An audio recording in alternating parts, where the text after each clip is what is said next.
Good morning बच्चों। आज हम लोग हिंदी सेकेंड की बुक में चैप्टर 2 वर्ड विचार का अभ्यास कार्य करेंगे। इसमें सबसे ऊपर आज की डेट कोटेशन लिख देंगे। इसके बाद आंसर लिखेंगे। क्वेश्चन नंबर 1, निम्नलिखित वाक्यों में सही के सामने टिक और गलत के सामने क्रॉस का चिन्ह लगाइए।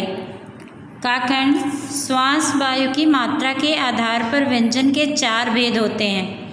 इसे क्रॉस करेंगे क्योंकि 4 भेद नहीं बल्कि 2 भेद होते हैं, महाप्राण और अल्प प्राण।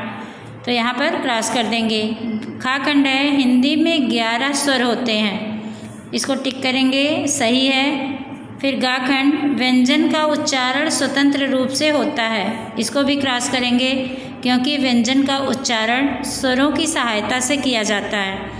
फिर घा खंड, जिन व्यंजन के उच्चारण में श्वास वायु की मात्रा कम रहे उन्हें महाप्राण कहते हैं, इसे भी क्रॉस करेंगे क्योंकि उन्हें अल्प प्राण कहा जाता है।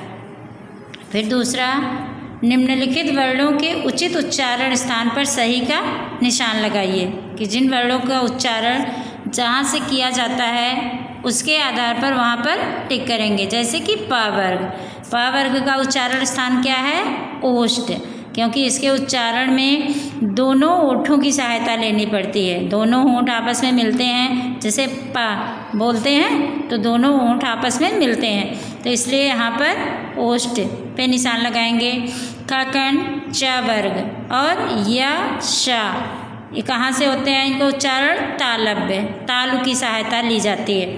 फिर गा खंड, हा स्वर यंत्रीय, इस पे टिक करेंगे। फिर घा खंड है, का वर्ग का उच्चारण स्थान क्या है? कंठ, इनके उच्चारण में कंठ की सहायता ली जाती है।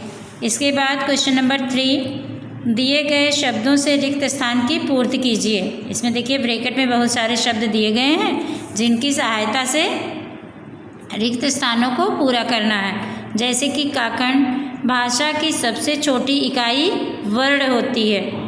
उच्चारण तथा प्रयोग के आधार पर वर्ण के 2 भेद, स्वर तथा व्यंजन होते हैं। ग खंड, वर्णों के व्यवस्थित समूह को वर्णमाला कहते हैं। स्वर बिना किसी वर्ण की सहायता के बोले जाते हैं। सभी व्यंजन स्वरों की सहायता से बोले जाते हैं। दीर्घ स्वर में ह्रस्व स्वर से 2 गुना समय लगता है। 2 भिन्न व्यंजनों के योग से बने वर्ण संयुक्त व्यंजन कहलाते हैं। अनुस्वार और विसर्ग को अयोगवाह कहते हैं। इसके बाद देखिए क्वेश्चन नंबर 4, निम्नलिखित वर्णों में से अल्प प्राण और महाप्राण वर्णों को छांटकर लिखिए। अल्प प्राण और महाप्राण दोनों आपस में मिल गए हैं, दोनों को अलग करके लिखना है।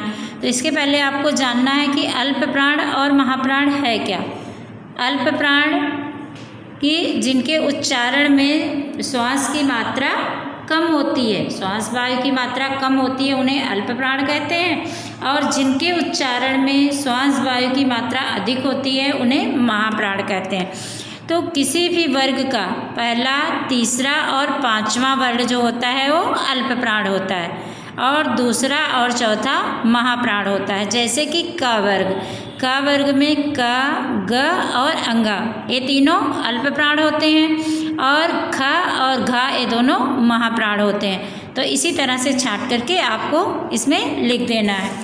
इसके बाद सेकेंड पेज पे आ जाइए। यहाँ देखिए क्वेश्चन नंबर 5 दिया गया है, निम्नलिखित शब्दों का संयुक्त व्यंजन और द्वित व्यंजन से मिलान कीजिए। तो इसमें देखिए जो संयुक्त व्यंजन दिए गए हैं जैसे त्र, त और र के मेल से बना है, और जो द्वित व्यंजन जिसमें कि जो वर्ण होता है वह अपने ही समरूप आधे वर्ण को साथ लेकर चलता है, उसे द्वित वर्ण कहते हैं। तो इन्हें एक दूसरे से मिला देंगे। जो जैसे मित्र संयुक्त व्यंजन है, पल्लवी द्वित व्यंजन है, तो इसको इससे जोड़ देंगे। और इसी तरह से देखिए निम्नलिखित शब्दों का वर्ण विच्छेद और वर्ण मेल किया गया है। इसकी पिक देख करके और इससे मैच कर लीजिएगा और आप लोग अपनी बुक में neat and clean hand writing में लिख लीजिएगा। ओके।